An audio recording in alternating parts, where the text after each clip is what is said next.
be your quiz master throughout the presentation. After each segment, we're going to have a little quiz for you to see how well you've been paying attention. So make sure you're listening and taking in all this information. All right, Ashley, take it away.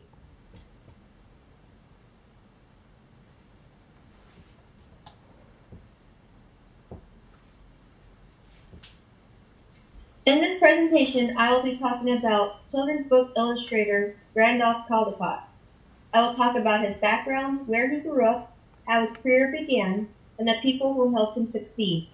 I will also explain how the Caldecott Award started and what a book needs to entail to receive this award. Randolf Caldecott was born in Chester, England to John and Mary Caldecott. He was one out of 7 siblings. They lived 2 floors above his father's shop where he sold hats. Randolph had a tough childhood. He watched some of his siblings die at young ages. His mother died when he was only 6, which is when his drawings of animals began. He also suffered from his own physical ailments. He suffered from a damaged heart due to having rheumatic fever. In 1860, his family moved right out of Chester. He finished his final school years at a school called the King's School. He received good grades but was often distracted by doodling and drawing during the school day. He was done with school at the age of 15 and went to work at the Whitchurch branch of the Whitchurch and Ellesmere Bank as a clerk. This job gave him much free time. He was able to hunt, fish, hike, and draw. Everywhere he went, he brought his sketchbook. During this time, he had his first sketch and report published in the Illustrated London News. His article titled A Disastrous Fire at the Queen Hotel in Chester.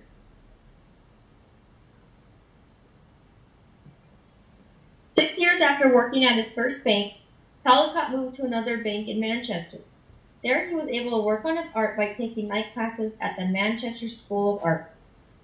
He also joined a club called the Brasenose Club. This club promoted men in professional pursuits such as actors, artists, journalists, and poets.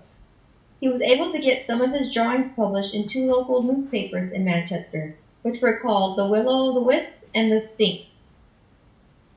Through a good friend and painter, Thomas Armstrong, Randolph met Henry Blackburn, who was the editor of the London Society at that time. In 1871, Blackburn published Caldecott's works for the first time in the London Society. Blackburn continued to publish his illustrations, which allowed Randolph to quit his banking job and move to London the next year. He was 26 years old at this time. Caldecott and Blackburn traveled to the Harz Mountains together in Germany. From these travels, Blackburn wrote a book called The Harz Mountains, A Tour in the Toy Country, and Randolph drew over the 40 illustrations that are in this book.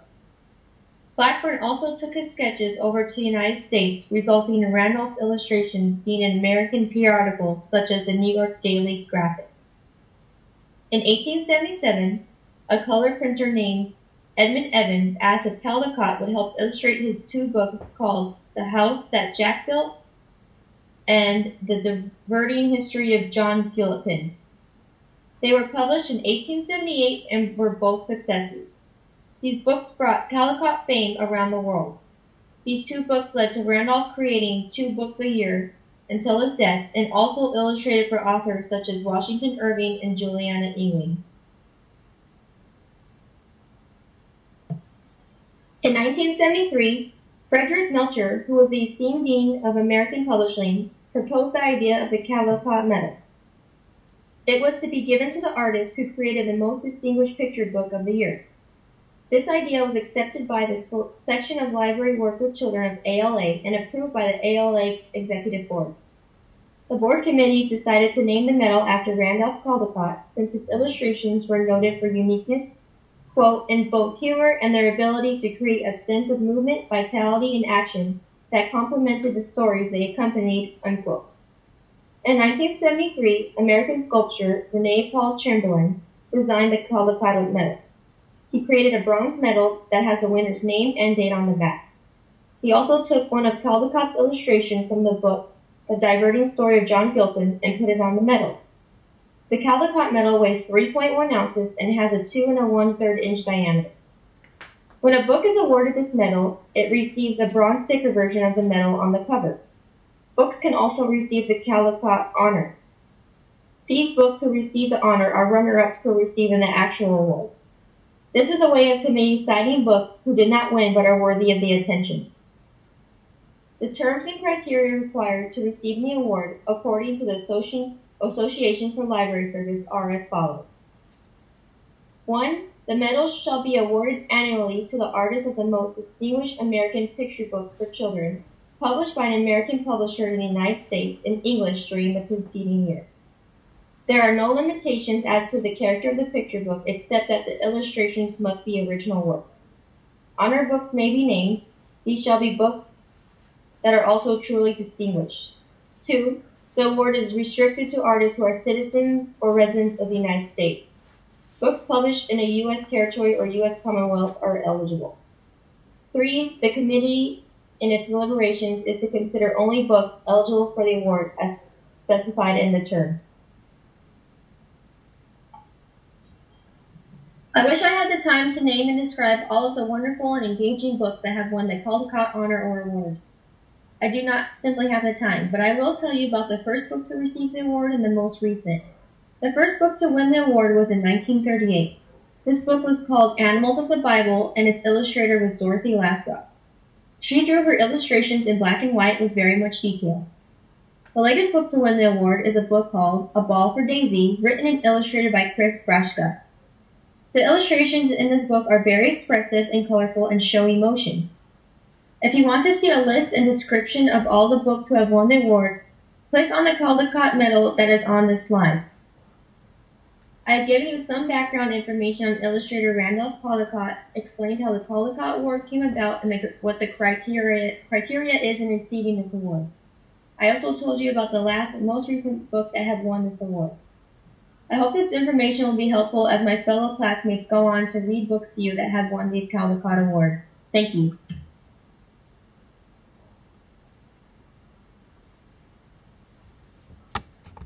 Thanks, Ashley. That was awesome. All right, you guys ready for your first quiz?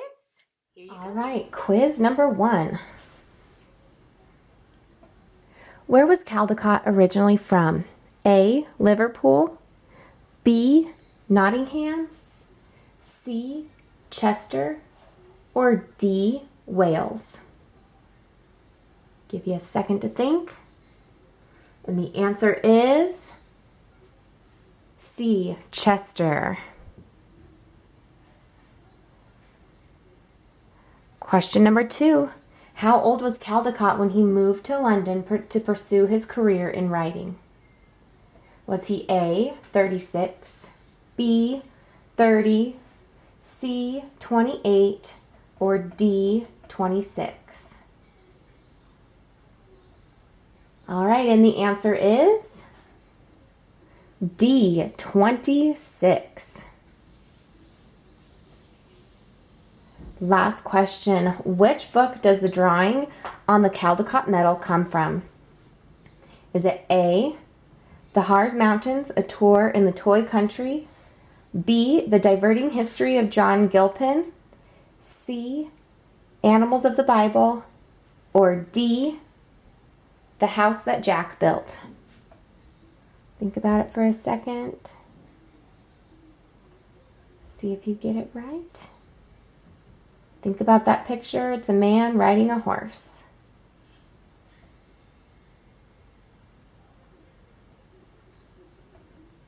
And the answer is The Diverting History of John Gilpin. All right, how'd you do on your first quiz? Hope you got 100 and that you've been paying really close attention. So next up, we're going to have a read aloud from Janae. So go ahead and get ready to hear an awesome story with beautiful illustrations. Hi everyone, my name is Janae Raven and today I'm going to be reading White Snow, Bright Snow by Alvin Tresselt, illustrated by Roger DeVoyson. It is the 1948 Caldecott winner. White Snow, Bright Snow. Softly, gently in the secret night, down from the north came the quiet white, drifting, sifting, silent flight. Softly, gently, in the secret night, white snow, bright snow, smooth and deep, light snow, bright snow, quiet as sleep. Down, down, without a sound, down, down to the frozen ground, covering roads and hiding fences, sifting in cracks and filling up trenches, millions of snowflakes, tiny and light, softly, gently, in the secret night.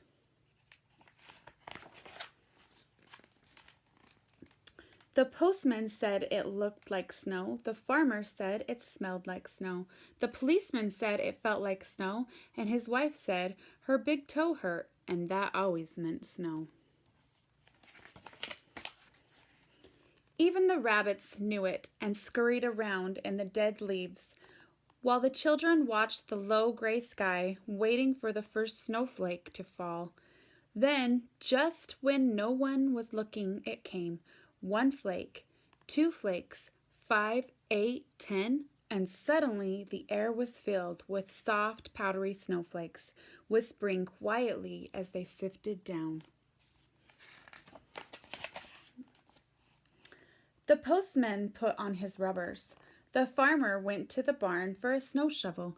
The policeman buttoned up his coat. His wife made sure she had cough mixture in the medicine cabinet. But the children laughed and danced, trying to catch the lacy snowflakes on their tongues, while the rabbits hid in their warm burrows under the ground.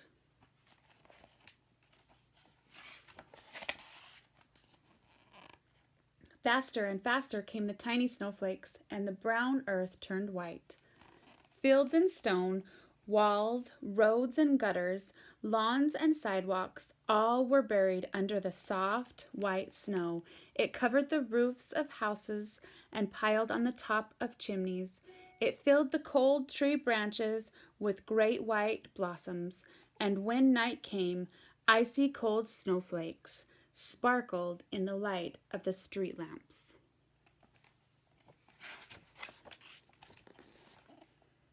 The postman slipped and fell into a snowbank.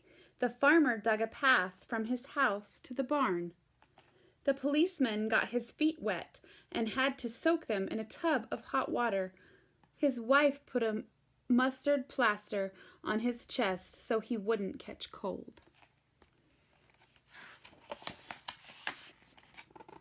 The rabbits stirred in their sleep, deep in their warm burrows under the ground, under the snow, and the children dreamed of snow houses and snowmen as they slept in their snug beds under the rooftops, under the snow. Silently, the frost made pictures of ice ferns on the window panes. Then, without a sound, just when everybody was asleep, the snow stopped and bright stars filled the night. In the morning, a clear blue sky was overhead and blue shadows hid in the corners. Automobiles looked like big fat raisins buried in snowdrifts. Houses crouched together, their windows peeking out from under great white eyebrows. Even the church steeple wore a pointed cap on its top.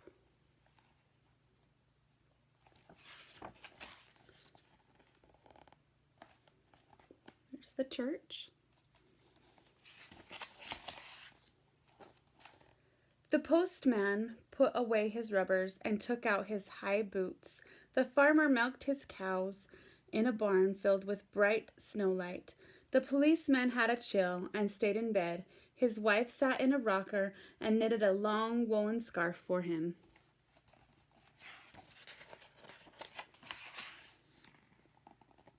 The rabbits hopped about as best they could, making long, funny rabbit tracks in the soft snow. The children made a snowman, a snow house, a snow fort, and then had a snowball fight.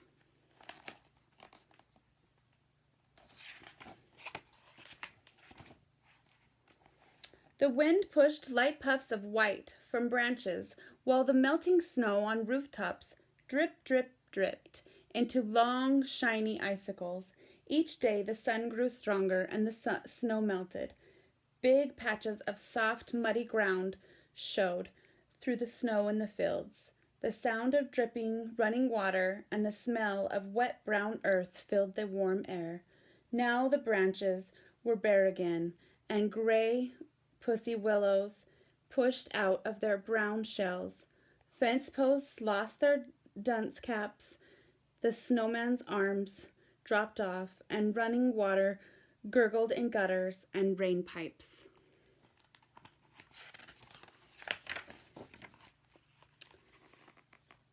The postman slowly delivered the mail so he could enjoy the bright sunshine.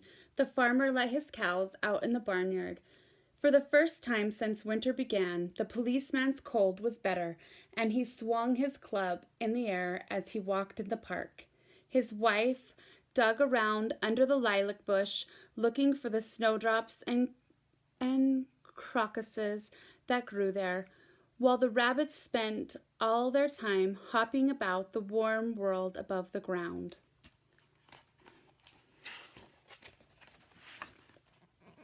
And the children watched for the first robin to tell them spring had really come.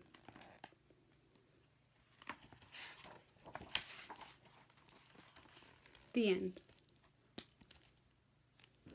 Thanks, Janae. I love that story.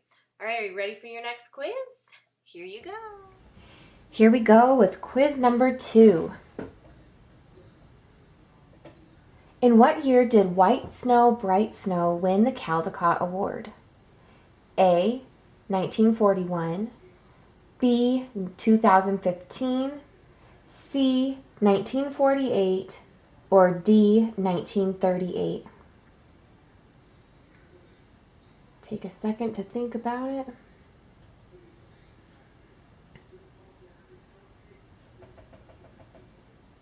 And the answer is 1948. Who illustrated White Snow, Bright Snow? Was it A. Randolph Caldecott, B. Alan Say, C. Roger DeVoyson, or D. Mordecai Gerstein?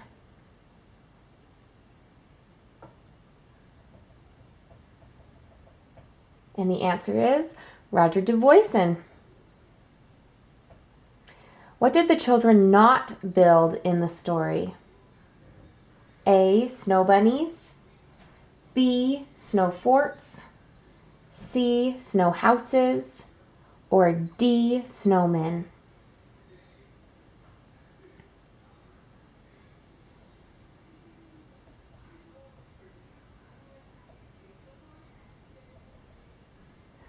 And the answer is snow bunnies. So next up we have Lisa sharing a story with us with, yet again, some more beautiful illustrations. There are some amazing picture books that have won the Caldecott Medal.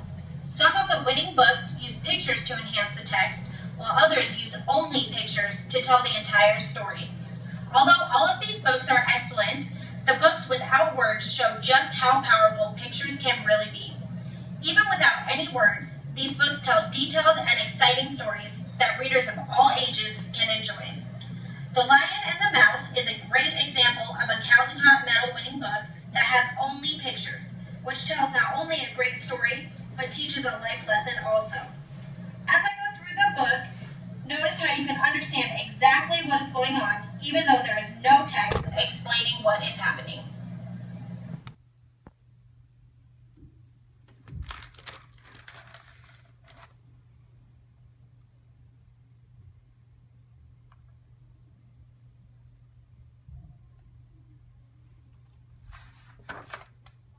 The Lion and the Mouse by Jerry Pinkney.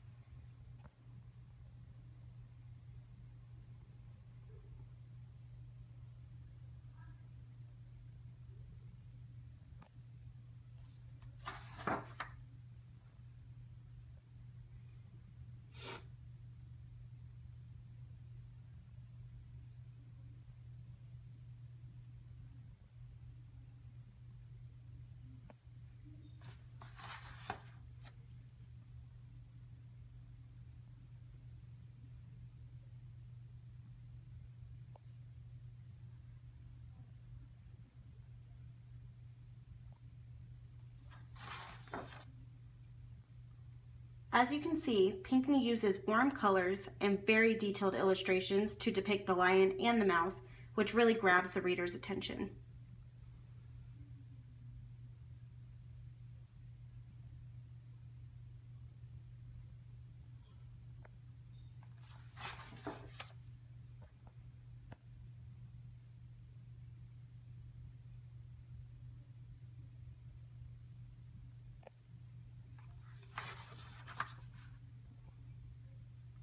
With only illustrations, this book leaves endless opportunities in the classroom.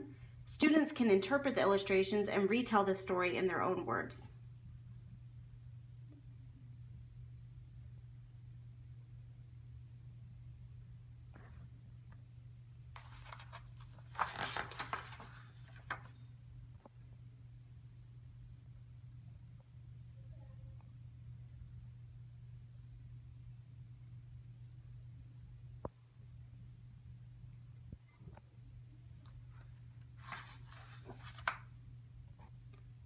English language learners can also benefit from this book because they can focus on understanding the story of the lion and the mouse through illustrations without trying to understand unfamiliar words. They can also use newly learned vocabulary to retell the story.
Teachers can also introduce new vocabulary and writing techniques to have students use when retelling the story. The Lion and the Mouse could also be used across multiple units and helps meet multiple Common Core state standards.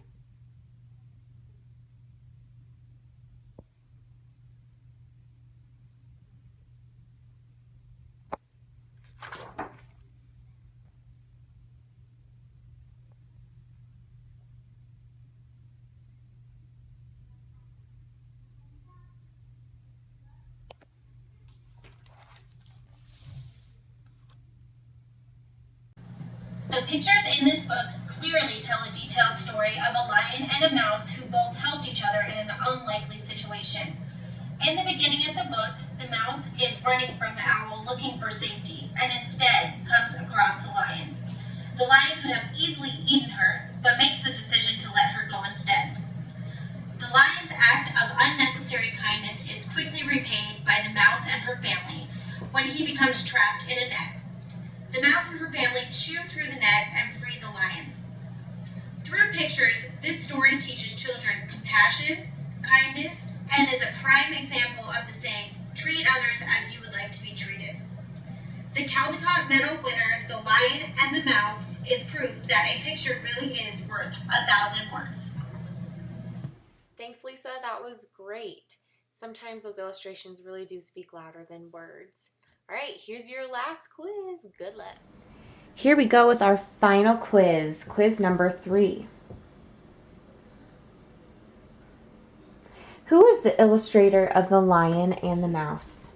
A. Jerry Pinckney, B. Kevin Hankes, C. John Pink, or D. Janet Stevens?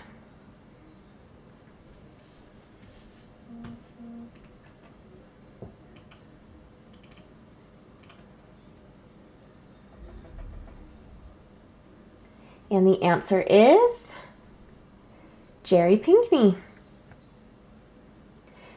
Who, roar, screech, grr, squeak, and put are the only printed text in the book.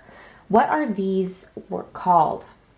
A. Verbs, B. Adjectives, C. Onomatopoeias, or D. Sounds?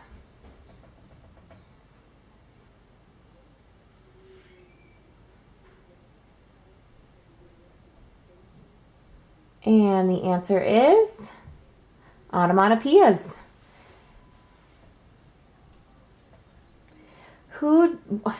Why do ELL students benefit from books with no words?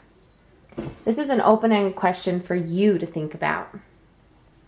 Well, that concludes our presentation. I hope you all enjoyed it. You were a great audience, and I'm sure you did wonderful on your quizzes. Hope you guys have an awesome week.